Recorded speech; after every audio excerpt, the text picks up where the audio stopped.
Sound గురించి మాట్లాడుకోవచ్చు. Almost అన్ని ఆస్పెక్ట్స్లో 24 క్రాఫ్ట్స్లో చాలా పర్ఫెక్ట్గా బ్లెండ్ అయిన సిరీస్ ఏదైనా అంటే వికెట్. ఎందుకంటే ఇది స్టోరీ అనేది ఆల్రెడీ టేబుల్ మీద హిట్ అండి. అది వాళ్ళు జీ వాళ్ళు అప్రూవ్డ్, వాళ్ళు పెద్దగా ప్లాన్ చేశారు. ప్రొడ్యూసర్ గారు చాలా పెద్ద హీరోలకి అప్రోచ్ అయ్యారు సినిమాగా నేను రాకముందు. So it's already A hit story.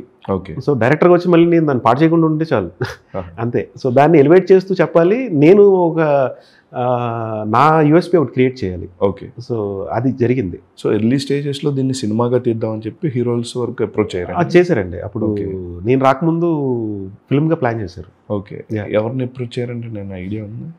పెద్ద స్టార్స్ని అప్రోచ్ అయ్యారండి. ఓకే. అంటే మీరు కథ చూసారు కాబట్టి ద స్పాన్ ఇస్ బిగ్. అంటే it can suit to any top young heroes అట్లా. So the approach big name. Nikhil గారు కానీ ఇట్లాంటి రేంజ్ ఉన్న హీరోలు చేసిన అంటే వరుణ్ తేజ్ గారు అని అనుకున్నారు ప్రొడ్యూసర్ గారు. ఓకే. ఓకే. నేను రాకముందు. ఓకే. అది నాకు తర్వాత తెలిసింది. ఆ రేంజ్ మార్కెట్ ఆఫ్ హీరోస్కి అందరికీ బాగుండే కథ ఇది. అవును. సో సినిమాగా.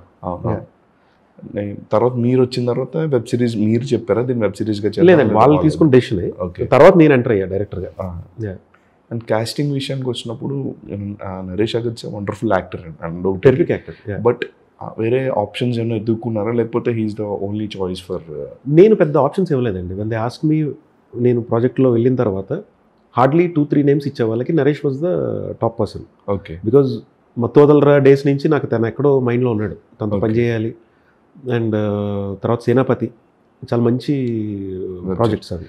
అండ్ పరువు కూడా G5లో అప్పటికి ఇంకా పరువు రిలీజ్ అవ్వాలి. చెప్పినప్పుడు వాళ్ళు అప్పుడు అన్నారు, కరెక్టే మేము పరువు చేస్తున్నాం, షూట్లో ఉంది, వీఆర్ సీయింగ్ ద రషెస్, చాలా బాగుంది, అతను ఈజ్ అ టెరిఫిక్ యాక్టర్ అని చెప్పి వాళ్ళు కూడా అన్నారు. అలా ఎక్కువ టైం స్పెండ్ చేయలేదు దాని మీద. మేఘా ఆకాష్ గారు. మేఘా ఆకాష్ అమ్మాయి ఆవిడ కూడా నాకు ముందు నుంచి ఫ్రెండ్ పరిచయం ఉంది. సో యాడ్ అవుట్ చేసాం. తర్వాత ఒక ఫ్యాన్ బాయ్ లాగా నేను మాట్లాడుతుండేవాడిని.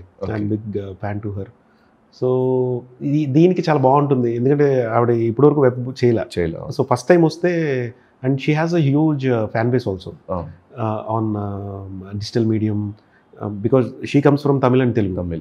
సో ఆ 2 మార్కెట్స్లో రీచ్ ఉన్న హీరోయిన్ ఆవిడ.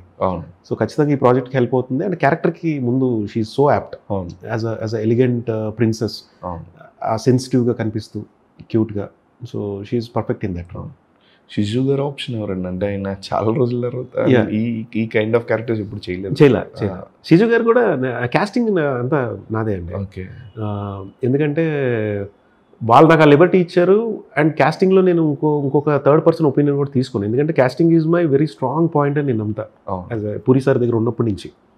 సో నా ఐ వేరే, అంటే ఇప్పుడు పలాస డైరెక్టర్ కరుణ్ కుమార్ ఉన్నాడు, ఆయన నాతో పాటు ఫస్ట్ నుంచి ఉండేవాడు. ఓకే. ఆయన కూడా అదే అంటాడు, you pick actors very good sir అని. పలాసలో అలాగా 2-3 యాక్టర్స్ నేను పెట్టించాను, మట్కాలో 2-3 పెట్టించాను. That's how he respect my opinion. Okay. So కాస్టింగ్లో I have a very good eye అని నేను నమ్ముతా. షిజు గారు వచ్చేసరికి మనం దేవి చూసిన తర్వాత ఆయన శతమానంభవతి వీటిలో ఒక బ్రదర్ రోల్స్ ఇలా చేస్తున్నారు. There is a casting director Srikanth Reddy అని చెప్పి, తను ఎప్పటి నుంచో ఫ్రెండ్ తను. ఓకే. అసలు ఎవరు కుదరట్లా దీనికి. రాజు పాత్ర చూస్తే ఆల్మోస్ట్ హీరోయిన్ తర్వాత అతను ఇస్ ద మెయిన్ క్యారెక్టర్.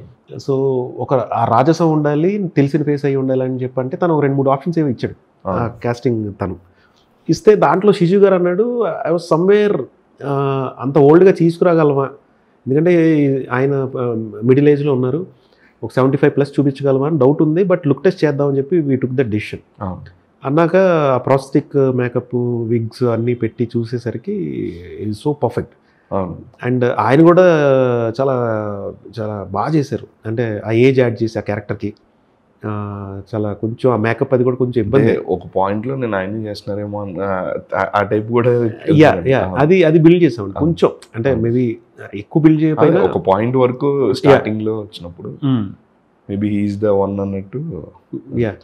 రఘుగుంచే గారు ఎప్పుడైనా పలాస దగ్గర నుంచి మీకు ర్యాప్ అండి? నాకు ఆయన దేవుడు చేసిన మనుషుల నుంచి బాగా, ఆయన బాగా మంచి ఆప్యాయంగా మాట్లాడేవారు. మా ఊరు కాబట్టి ఇంకా అదొక దీంట్లో తమ్ముడు అని పిలుస్తుండేవారు. ఓకే. నా first cinema one of the producer ఆయన ఫ్రెండ్స్ కలిసి చేశారు. ఓకే. సో అప్పటి నుంచి పరిచయం నాకు. సో ఎప్పుడైతే పూరి సార్ దగ్గర ఉన్నానో ఓ రోజున తమ్ముడు ఇలా మా ఫ్రెండ్స్ నేను సినిమా అనుకుంటున్నాం, ప్రొడ్యూస్ చేద్దామని, కథలు ఏమైనా ఉన్నాయా అన్నారు. ఇంకా అలాగా ఎంతో 47 days మొదలైంది. ఓకే. బట్ నటుడుగా ఆయన పలాసాలో చాలా బాగా పర్ఫామ్ చేశారు. అంటే అంతకుముందు చేశారు ఆయన, but Palasa was is different shade. యాక్టర్కి ఒక బ్రేక్ పాయింట్ అనేది పలాస. సో ఈయన్ని ఎక్కడైనా ఒక మంచి అంత వెయిట్ ఉన్న దాంట్లో యూజ్ చేయాలని ఎప్పటి నుంచో అనుకున్నా.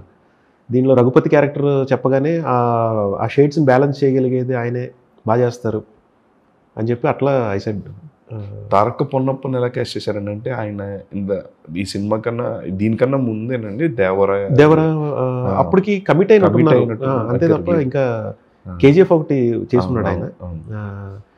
ఇలాగే అండి, అంటే ఆప్షన్స్ చూస్తూ వెతుకుతూ, ఎందుకంటే హీరో తర్వాత మళ్ళీ ఆల్మోస్ట్ ఆ హై ఉండే ఒక యంగ్ హీరో కావాలి దానికి. అట్ ద సేమ్ టైం మంచి పర్ఫార్మర్, వెబ్కి ఇంట్రెస్ట్ ఉండే వాళ్ళు ఎవరు, ఇవన్నీ చూసుకుని కేజీఎఫ్ ఏదో స్టిల్స్ ఏవో చూస్తే that's how I approached him. Okay. అలా మళ్ళీ ఒక కాస్టింగ్ డైరెక్టర్ని అడిగితే ఈ ఫలానా అని చెప్తే హీస్ ఫ్రమ్ బెంగళూరు. సో అలా బోర్డు మీద వచ్చారు. అండ్ ఆ టైంలో పుష్ప దేవరా చేస్తున్నారు. ఇప్పుడు కరెక్ట్గా ఈ 3 ఒకేసారి రిలీజ్ అయ్యాయి. దేవరా, మాది, పుష్ప బ్యాక్ టు బ్యాక్. పుష్పలో అయితే ఇంచుమించు టెరిఫిక్ క్యారెక్టర్ అది. డిస్కస్ చేశారండి మీతో? లేదు, నేను ఎప్పుడు ఎవరిని అలా అడగను. పాపం they also maintain that professional this thing. చెప్పేవారు ఇట్స్ కమింగ్ అవుట్ వెల్ అది ఇదని, బట్ వీఆర్ సర్ప్రైజ్ అంతే, ఇంత ఫుల్ లెంత్లో. అండ్ ఈ ఆల్సో డిడ్ సూపర్. ఇంకా ఐ వాజ్ ఇంకా కాల్ చేయాలి, మాట్లాడాలి. నేను ఎక్స్పెక్ట్ చేయలేదు ఈయనకి ఇంత అంటే ఏదో ఒక క్యారెక్టర్ ఉంటుంది అనుకున్నాం కానీ, బట్ క్లైమాక్స్ పోర్షన్ అంటే క్లైమాక్స్ ఫైట్ అంతా కూడా అతని మీద ఉంటుంది. సో వికట కవి 2 అని ఎపిసోడ్ సీజన్ 1 అని పెట్టున్నారు. 2 ఎప్పుడు రాబోతున్నారు? 2 మీద ఆయన రైటర్ హీస్ రైటింగ్ అండి. ఓకే. సో మోస్ట్లీ హోప్ఫుల్లీ 25లో ఉండొచ్చు. ఈ గ్యాప్లో మీ plans? I want to do a film. Okay. Meanwhile story అంతా రెడీ అయిపోయి? స్టోరీ రెడీగా ఉంది, వర్క్ చేసుకుంటున్నా. And meanwhile I'm meeting producers. Okay. So సెటర్ అండి అవుతుంది ఈ నెలలో will lock. Okay. Personal question అండి, ఇంకా పెళ్లి చేసుకోలేదంటే you have any negative impression on marriage అండి? ఏం లేదండి, అలా ఏం లేదు. నెగిటివ్ ఎందుకు ఉంటుంది? It's such a beautiful life defining celebration. Okay. And I have very good opinion on marriage, because right from Murari మేము పిల్లలుగా ఉన్నప్పటి నుంచి కృష్ణవంశ్ గారి ఇన్ఫ్లుయెన్స్, లేకపోతే బాపు గారి సినిమాలు. So I have very good opinion on marriage. అలా ఏం కుదరలే, సెట్ అవ్వాలి. పెళ్ళి అనేది మనం ప్లాన్ చేసి డిసైడ్ చేసుకుంటూ వచ్చేది కాదు, ఇట్ హ్యాస్ టు హ్యాపెన్.